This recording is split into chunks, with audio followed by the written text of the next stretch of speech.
بسم اللہ الرحمن الرحیم وبالوالدین احسانا صدق اللہ العظیم وبلغنا رسولہ النبی الکریم الامین۔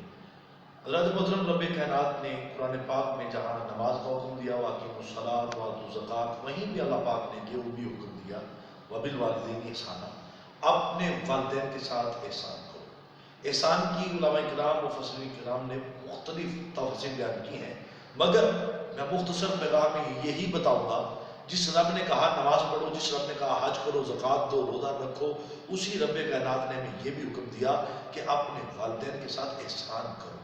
لیکن آج کا نوجوان اس نماز کی آڑ میں بھول گیا، روزے کی آڑ میں بھول گیا، حج کی آڑ میں بھول گیا کہ شاید میرے والدین سے میرا رشتہ کیا ہے۔ اگر انسان نماز، روزہ، حج، زکوٰۃ ان میں سے فرائض کو ترک کرتا ہے تو گناہگار ہوتا ہے۔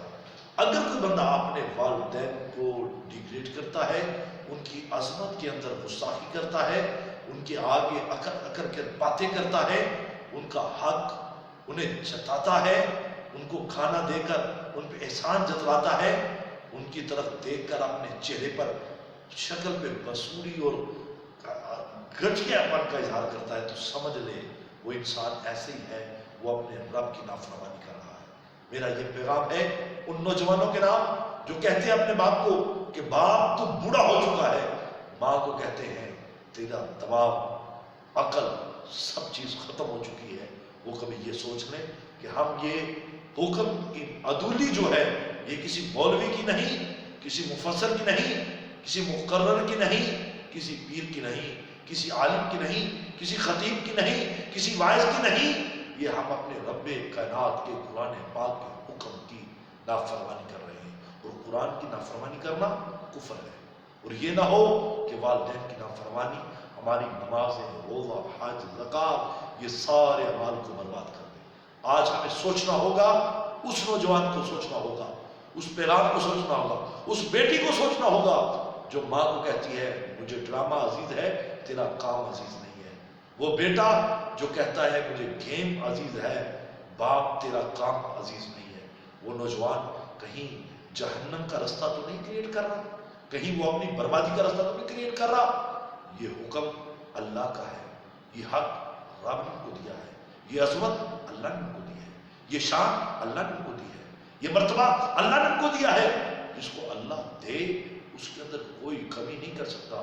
اللہ کے نبی صلی اللہ علیہ وسلم نماز عشاء میں ایک دن زار و قطار ہوتے ہیں، صحابہ کرام کہتے ہیں ہمارے ماں باپ قربان ہو جائیں، یا رسول اللہ صلی اللہ علیہ وسلم آج نماز کے اندر زار و قطار ہونے کی وجہ پوچھی تو آقا نے فرمایا میرے صحابہ آج مجھے میری ماں آج مجھے میری ماں آمنہ یاد آ گئی۔ آقا اگر آپ کی اماں جان ہوتی تو آپ کیا کرتے؟ فرمایا میں نماز عشاء کی امامت کر رہا ہوتا ہوں، 2 رکعتیں پڑھا چکا ہوتا ہوں، دروازے سے میری ماں کی ہلکی سی آواز آتی محمد صلی اللہ علیہ وسلم۔ آقا فرماتے میں نماز کو توڑ دیتا، وہیں پہ نماز کو ٹھہرا دیتا اور ماں کی بات میں نے سنتا۔ یا رسول اللہ صلی اللہ علیہ وسلم یہ نماز اور ماں کا حکم، فرمایا جس رب نے نماز کا کہا ہے اسی رب نے کہا ہے وبالوالدین احسانا، اسی رب نے کہا اپنے ماں باپ کے ساتھ احسان کرو۔ یہ حکم 2 جگہ سے نہیں آیا کہ یہ اس میں فرق کریں، یہ ماں کا حکم اور ہے، نماز کا حکم اور ہے، ماں کا حکم اور ہے، حج کا حکم اور ہے۔ والدین کی عظمت کا حکم اور رب نے ایک کا نہیں کہا وبالوالدین احسانا، اپنے ماں باپ کے ساتھ احسان کریں۔ بیدار ہو جائیں، وہ انسان بیدار ہو جائیں، وہ نوجوان بیدار ہو جائیں اس معاشرے میں جہاں پہ عظمت والدین کی دھجیاں اڑا رہے ہیں، اپنے والدین کو اولڈ ہاؤس میں جمع کروایا جا رہا ہے۔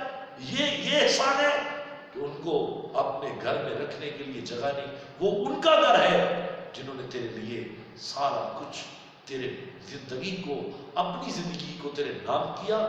آج تیرے گھر میں ان کے رہنے کے لیے جگہ نہیں، آج تیرے لیے ان کی سننے کے لیے بات وقت نہیں، آج تجھے ان کو ملنے کے لیے سالوں لگ جاتے ہیں۔ وہ پردیش میں بیٹھا ہو، بیٹا دنیا کے کسی مقام پہ ہو، اسے سوچنا ہوگا کہیں پہ میری ماں ناراض تو نہیں، کہیں پہ میرا باپ ناراض تو نہیں۔ اگر ماں اور باپ ناراض ہو گئے تو سمجھ لیجئے گا پھر حکم خدا کا انکار ہے۔ اس انکاری سے، اس کفر سے، اس اعلان جنگ سے بچ جائیں اور اپنے والدین کے ساتھ وہ احسان کریں، وہ محبت کریں جس کا